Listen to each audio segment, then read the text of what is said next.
Hello दोस्तों, कैसे हो आप लोग। आई होप सब ठीक ही होंगे। तो आज हम हिस्ट्री टॉपिक पढ़ेंगे, विदेशी शासक।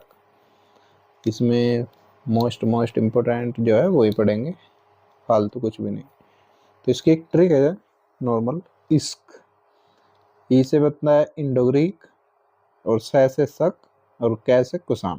ठीक है, ये इनके आने का क्रम था। पहले इंडो ग्रीक आए, फिर शक आए, फिर कुषाण आए। इंडो ग्रीक जिनको हिंदी वन भी कहते हैं, ठीक है, इंडो ग्रीक को ही हिंदी वन भी कहते हैं। अब हम देखते हैं कि इसका संस्थापक कौन था। डेमेट्रियस प्रथम था।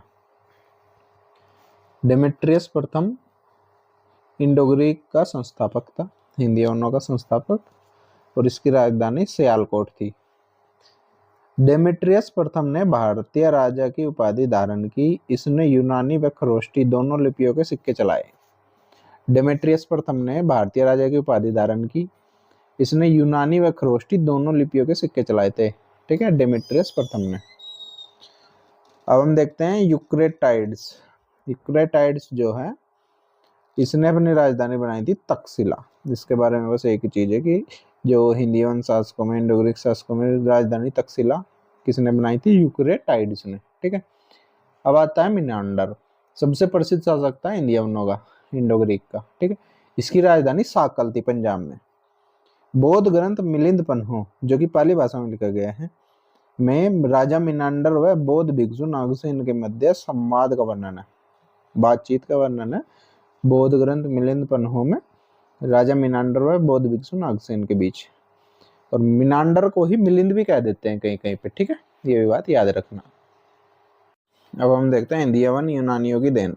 ठीक है, कि भाई डेमेट्रियस ने हमें क्या क्या दिया है। राजत्व का दैवीय सिद्धांत दिया। ठीक है, राजत्व का दैवीय सिद्धांत का मतलब है कि राजा देवताओं द्वारा ही, मतलब देवताओं के समान है, उन्हीं के द्वारा चुना जाता है, ऐसा समथिंग। सिक्कों का निर्माण सांचे के द्वारा यूनानियों ने दिया। कि जो सिक्के थे पहले ऐसे ही, आपने देखा होगा कि पंचमार्क सिक्के, ठप्पा दे के बनाने वाले सिक्के थे, लेकिन फिर इन्होंने क्या किया, सांचे लाए और उससे सिक्कों का निर्माण हुआ। मुद्रा पर राजा का नाम, तिथि व चित्र का अंकन। पहले मुद्रा ऐसे ही होती थी, ठीक है, थोड़ी बहुत तिरछी मिर्ची, लेकिन फिर इन्होंने क्या किया, राजाओं का नाम भी लिखवाना शुरू किया, तिथि भी लिखवानी शुरू की, और कोई भी चित्र बन जाता था सिक्कों पर। काल गणना, संवत का प्रयोग, सप्ताह के 7 दिन, कैलेंडर वर्ष, 12 राशियों का ज्ञान, ठीक है, और ज्योतिष कला का ज्ञान, ये सब जो है यूनानियों ने हमें दिया है। काल की गणना, संवत का प्रयोग, सप्ताह के 7 दिन, कैलेंडर वर्ष, 12 राशियों का ज्ञान, ज्योतिष कला का ज्ञान, ये सब यूनानियों की देन है। भारत में हेलेनिस्टिक कला का विकास। ठीक है, हेलेनिस्टिक कला पूछी जाती है कि इसका विकास किसने करा है, ये भी यूनानियों की देन है। भारतीय रंगमंच में यवनिका, पर्दा गिरना की शुरुआत। जो नाटक होते थे भारतीय रंगमंच यानी कि नाटकों में, यवनिका पर्दा गिरना होता था ना लास्ट में, ठीक है, उसकी शुरुआत इन्होंने ही की थी। ठीक, अब हम दूसरा पढ़ेंगे। इश्क में स आ गया, शक। हमने ई से देख लिया, ठीक है, इंडो ग्रीक, हिंदी वन। अब हम देख रहे हैं शक वंश। ठीक है, शकों ने भारत में बोलन दर्रे से प्रवेश किया। कौन से दर्रे से पूछा जाता है कि शकों ने भारत में कौन से दर्रे से प्रवेश किया? बोलन दर्रे से। शक 5 शाखाओं में विभाजित थे। पहली अफगानिस्तान, फिर थी पंजाब, मथुरा, पश्चिम भारत और ऊपरी दक्कन। शक 5 शाखाओं में विभाजित थे तो सबको पता है, लेकिन कौन कौन सी थी? अफगानिस्तान, पंजाब जिसकी राजधानी तक्षशिला थी, मथुरा, पश्चिम भारत, ऊपरी दक्कन। इनका जो संस्थापक था वो था माउस यानी कि मोगा। ये पूछा जाता है कि शकों का संस्थापक कौन था, कभी कभी माउस आ जाता है, कभी कभी मोगा, दोनों याद रखना। एक नहपान था जो कि पश्चिम क्षेत्र का शक शासक था।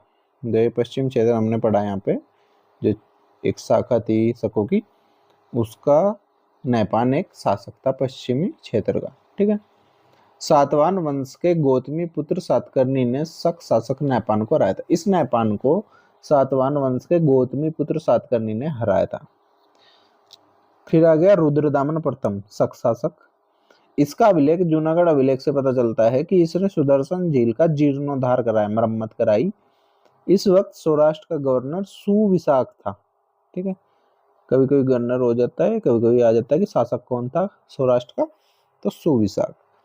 ठीक है, रुद्रदामन प्रथम शासक था, इसका विलेख जूनागढ़ विलेख है। उसने सुदर्शन झील का जीर्णोद्धार कराया, ऐसा इसमें पता चलता है। और इस वक्त सौराष्ट्र का गवर्नर सुविशाख था। ठीक, अंतिम राजा पूछा जाता है शकों का, अंतिम राजा था रुद्र सिंह तृतीय। ठीक, अब हमने पढ़ लिया इश्क में ई और शायद दोनों हो गए। ठीक है, इंडो ग्रीक और शक। ठीक है, कुषाण को पढ़ने से पहले एक और छोटा सा वंश आता है, 4 ही बातें हैं उसमें, ये भी याद रखना। वो कुषाणों से पहले आया था, तो इसलिए हम उसको पहले पढ़ेंगे। ठीक है, पहलव या पार्थियन वंश, पहलव या पार्थियन वंश। इसका वास्तविक संस्थापक मिथ्रेडेटस प्रथम था। कौन था? मिथ्रेडेटस प्रथम। और इसका जो सबसे शक्तिशाली शासक था गोंडोफर्नीज था। कौन था?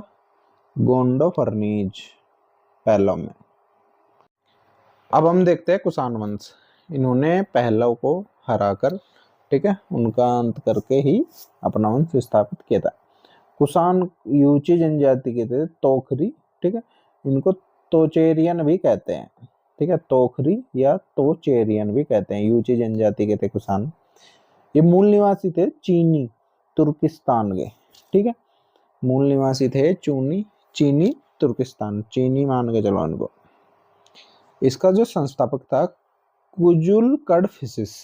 ठीक है, फिर आता है विम कडफिसिस, वास्तविक संस्थापक माना जाता है। देखो, कुषाण जो थे उनका संस्थापक था कुजुल कडफिसिस, लेकिन वास्तविक संस्थापक विम कडफिसिस। अब हम पढ़ेंगे विम कडफिसिस के बारे में। इसने सिंधु नदी पार करके तक्षशिला व पंजाब पर अधिकार कर लिया। विम कडफिसिस ने सिंधु नदी पार करके तक्षशिला व पंजाब पर अधिकार कर लिया। बड़ी मात्रा में सोने के सिक्के जारी किए, जिन पर एक तरफ यूनानी लिपि तथा दूसरी तरफ ख्रोष्टी लिपि थी। इन्होंने बड़ी मात्रा में सोने के सिक्के जारी किए, जिन पर एक तरफ यूनानी, दूसरी तरफ ख्रोष्टी लिपि अंकित थी। विम कडफिसिस ने महेश्वर उपाधि धारण की थी। महेश्वर क्या होता है? शिव का पर्यायवाची। विम कडफिसिस ने महेश्वर की उपाधि धारण की थी, ये शिव का पर्यायवाची है। देखो, महेश्वर उपाधि धारण की जो कि शिव का पर्यायवाची है, तो इससे पता ही चलता है कि शैव मत अनुयायी था। कौन? विम कडफिसिस। इसने अपने सिक्कों पर शिव, नंदी, त्रिशूल की आकृति बनवाई थी। ठीक है, अब बात करते हैं कनिष्क की। ठीक है, एक ये देख लेना छोटी सी बात कि विक्रम संवत जो है वो 57 ईसा पूर्व में शुरू हुआ था। ईसा पूर्व में 57। अब हम पढ़ेंगे कनिष्क। ठीक, कनिष्क कुषाण वंश का महान शासक था। इसका राज्यारोहण 78 ईस्वी में हुआ था। ईसा पूर्व ने सिर्फ 78 ईस्वी, जिस पर इसने शक संवत चलाया, जिसे भारत सरकार भी प्रयोग कर रही है। विक्रम संवत व शक संवत के बीच में अंतर देखो, ये 57 ईसा पूर्व है और ये 78 ईस्वी में चला शक संवत, तो इन दोनों को जोड़ दिया जाएगा, तो दोनों के बीच का अंतर है 135 वर्ष। कनिष्क की उपाधि थी कैसर व सीजर। कैसर व सीजर इसकी उपाधियां थी। देखो, इसको याद रखना है, दोनों ही पूछी गई है, कैसर भी और सीजर भी। कनिष्क ने शकों की तरह क्षत्रप प्रणाली लागू की। ठीक है, कनिष्क ने शकों की तरह क्षत्रप प्रणाली लागू की। ठीक है, कनिष्क की राजधानी पेशावर या पुरुषपुर और मथुरा दोनों थी। ठीक है, कनिष्क की राजधानी पेशावर पाकिस्तान में, जो पुरुषपुर था, और मथुरा दोनों थी। कश्मीर को जीतकर कनिष्कपुर नामक नगर बसाया। कश्मीर को जीतकर कनिष्कपुर नामक नगर बसाया। कनिष्क ने 81 ईस्वी में सारनाथ बुद्ध प्रतिमा अभिलेख बनवाया। ये इंपॉर्टेंट है, लाइन ही पूरी इंपॉर्टेंट है। कनिष्क ने 81 ईस्वी में सारनाथ बुद्ध प्रतिमा अभिलेख बनवाया था, याद रखना। कनिष्क ने चीन से रोम जाने वाले, कहां से? चीन से रोम, चीन से रोम जाने वाला था एक सिल्क मार्ग, उस पर अपना नियंत्रण कर लिया था। अब हम देखते हैं कनिष्क के प्रमुख विद्वान जो थे पार्श, वसुमित्र, अश्वघोष, नागार्जुन, चरक और सुसूत्र। ठीक है, कनिष्क के प्रमुख विद्वान थे जो इसके दरबार में थे, पार्श, वसुमित्र, अश्वघोष, नागार्जुन, चरक और सुसूत्र। ठीक है, सुश्रुत क्या कहते हैं? सुश्रुत। कनिष्क को द्वितीय अशोक भी कहा जाता है, ये भी याद रखना, इम्पोर्टेंट है। द्वितीय अशोक किसे कहा जाता है? कनिष्क को। कनिष्क कला व संस्कृति का महान संरक्षक था। इसने गांधार कला व मथुरा कला को जन्म दिया। कनिष्क कला व देखो, कनिष्क कला व संस्कृति का महान संरक्षक था। इसने गांधार कला व मथुरा कला को जन्म दिया। मथुरा में कनिष्क की एक प्रतिमा मिली है जिसमें उसने घुटनों तक चोगा पहना है, साथ ही पैरों में जूते पहने हैं। ठीक है, मथुरा में कनिष्क की एक प्रतिमा मिली है जिसमें उसने घुटनों तक चोगा और साथ ही पैरों में जूते पहने हैं। कनिष्क का उत्तराधिकारी कौन था? हुविस्क। क्या कौन था? हुविस्क। और कुषाण वंश का अंतिम शासक कौन था? वो था वासुदेव। लेकिन वासुदेव कनिष्क का उत्तराधिकारी नहीं था, कनिष्क का उत्तराधिकारी हुविस्क था और कुषाण वंश का अंतिम शासक वासुदेव था। ठीक है।